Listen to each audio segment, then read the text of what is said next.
15 минутта дайын болатын, дәмі керемет болып шығатын ең оңай печенье рецептімен бөлсем. Міндетті түрде видеоны сақтап алып жасап көріңіздер. Ең алдымен барлық сұйық өнімдерді араластырып аламыз. Онымен қопсытқышты қосып, жақсылап жұмсақ қамыр илейміз. Табамызға пергамент қағазын төсеп, қалауымызша печенье формасын келтіреміз. Мен сияқты сіздерде осылай қантқа аунатып алып, қолдарыңызбен форма жасап, осылай жасап көрсеңіздер де өте әдемі болып шығады.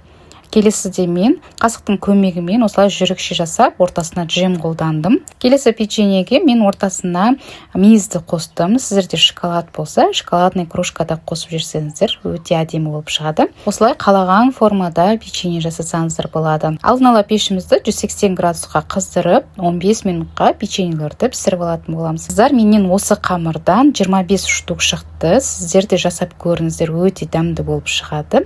Менің парақшамнан осында жеңіл рецепттер таба аласыздар. Маған тіркеліп, видеом ұнап жатса лайк басып кетуді ұмытпаңыз.